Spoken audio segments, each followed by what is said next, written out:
ये सुनकर रावण ने हनुमान की पूंछ में आग लगाने का आदेश दिया। जब रावण ने सैनिक हनुमान की पूंछ में कपड़ा लपेट रहे थे, तब हनुमान ने अपनी पूंछ को खूब लंबा कर दिया और सैनिकों को कुछ समय तक परेशान करने के पश्चात पूंछ में आग लगाने का अवसर दे दिया। पूंछ में आग लगते ही हनुमान जी ने बंधन मुक्त होके लंका को जलाना शुरू कर दिया। अंत में पूंछ में आग लगी को समुद्र में बुझाकर वापस प्रभु श्री राम के पास आ गए।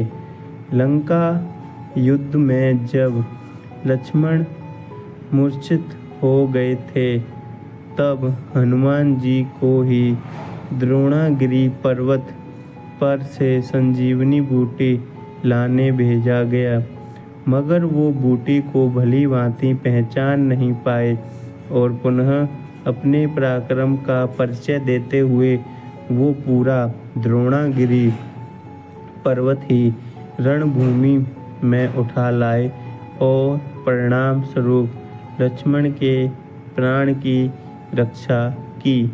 भावुक होकर श्री राम ने हनुमान को हृदय से लगा लिया और बोले कि हनुमान, तुम मुझे भ्राता भरत की भांति ही प्रिय हो। हनुमान का पंचमुखी अवतार भी रामायण युद्ध की ही एक घटना है। અહીં रावण जो कि काले जादू का ज्ञाता था, उसने राम और लक्ष्मण को सोते समय हरण कर लिया और उन्हें विमोहित करके पाताल लोक में ले गया। उनकी खोज में हनुमान भी पाताल लोक पहुंच गए। पाताल लोक के मुख्य द्वार एक युवा प्राणी मकरध्वज पहरा देता था, जिसका आधा शरीर मछली का और आधा शरीर वानर का था। मकरध्वज के जन्म की कथा भी बहुत रोचक है। यद्यपि हनुमान ब्रह्मचारी थे, मगर मकरध्वज उनका ही पुत्र था। लंका दहन के पश्चात जब हनुमान पूंछ में लगी आग को बुझाने समुद्र में गए, तो उनके पसीने की बूंद समुद्र में गिर गई। उस बूंद को एक मछली ने पी लिया और वो गर्भवती हो गई। इस बात का पता तब चला जब उस मछली को अहि रावण की रसोई में लाया गया। मछली के पेट में से जीवित बच्चे उस विचित्र प्राणी को निकाला गया।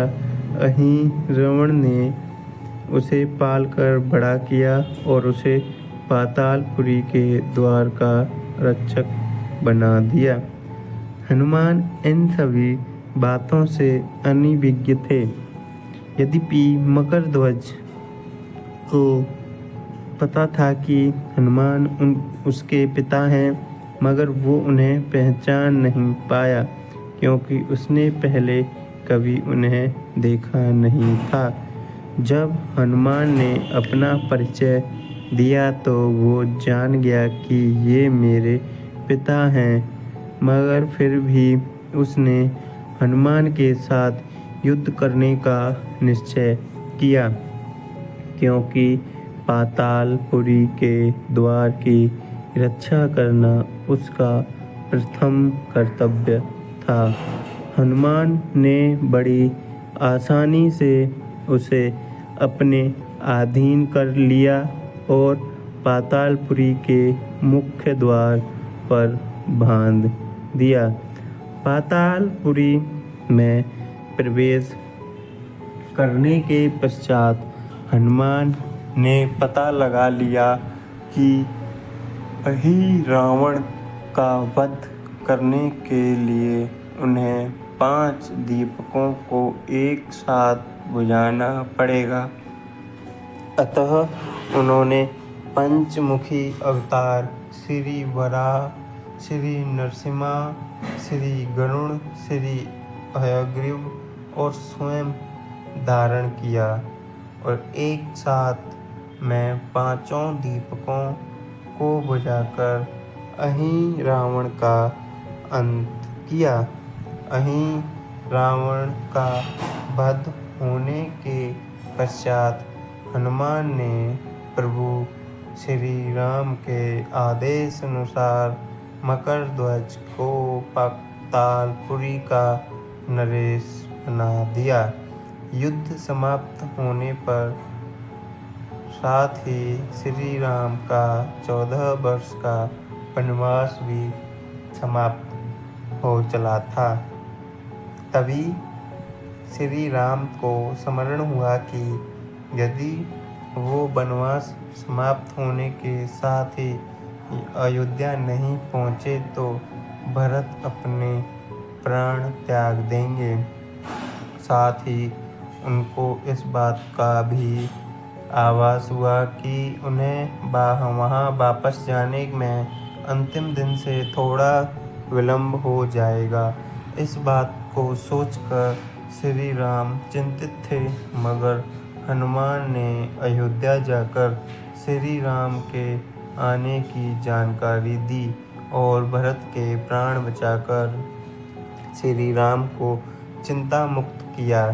अयोध्या में राज्याभिषेक होने के बाद प्रभु श्री राम ने उन सभी को सम्मानित करने का निर्णय लिया जिन्होंने लंका युद्ध में रावण को पराजित करने में उनकी सहायता की थी। उनकी सभा में एक भव्य समारोह का आयोजन किया गया जिसमें पूरी वानर सेना को उपहार देकर सम्मानित किया गया। हनुमान को भी उपहार लेने के लिए बुलाया गया। हनुमान मंच पर गए मगर उन्हें उपहार की कोई जिज्ञासा नहीं थी। हनुमान को ऊपर आता देखकर भावना से अभिप्लुत श्री राम ने उन्हें गले लगा लिया और कहा कि हनुमान ने अपनी निरक्षल सेवा और पराक्रम से जो योगदान दिया है उसके बदले मैं ऐसा कोई उपहार नहीं दे सकता जो उनको दिया जा सके। मगर अनुराग स्वरूप माता सीता ने अपना एक मोतिया का हार उन्हें भेंट दिया। उपहार लेने के उपरांत हनुमान माला के एक एक मोती को तोड़कर देखने लगे। ये देखकर सभा में उपस्थित सदस्यों ने उनसे इसका कारण पूछा तो हनुमान ने कहा कि वो ये देख रहे हैं कि मोतियों के अंदर उनके प्रभु श्री राम और माता सीता हैं कि नहीं, क्योंकि यदि वो इनमें नहीं है तो इस हार का उनके लिए कोई मूल्य नहीं है। ये सुनकर कुछ लोगों ने कहा कि हनुमान के मन में प्रभु श्री राम और माता सीता के लिए उतना प्रेम नहीं है जितना कि उन्हें लगता है। इतना सुनते ही हनुमान ने अपनी छाती चीर के लोगों को दिखाई और सभी ये देखकर स्तब्ध रह गए कि वास्तव में उनके हृदय में प्रभु श्री राम और माता सीता की छवि विद्यमान थी। तो दोस्तों, कहानी बहुत ही अच्छी थी और अगर आपको ये कहानी पसंद आई हो तो हमारे चैनल को सब्सक्राइब ज़रूर करें दोस्तों। वीडियो को लाइक करें और अपने दोस्तों के साथ ज़्यादा से ज़्यादा शेयर करें ताकि वो भी इस कहानी का आनंद उठा सकें। बहुत ही अद्भुत कहानी थी दोस्तों ये, और आप बताना कि आपको कैसी लगी ये कहानी, कमेंट बॉक्स में ज़रूर बताना दोस्तों। और हमने इसके 2 पार्ट तैयार किए हैं, पहला पार्ट ज़रूर देखना।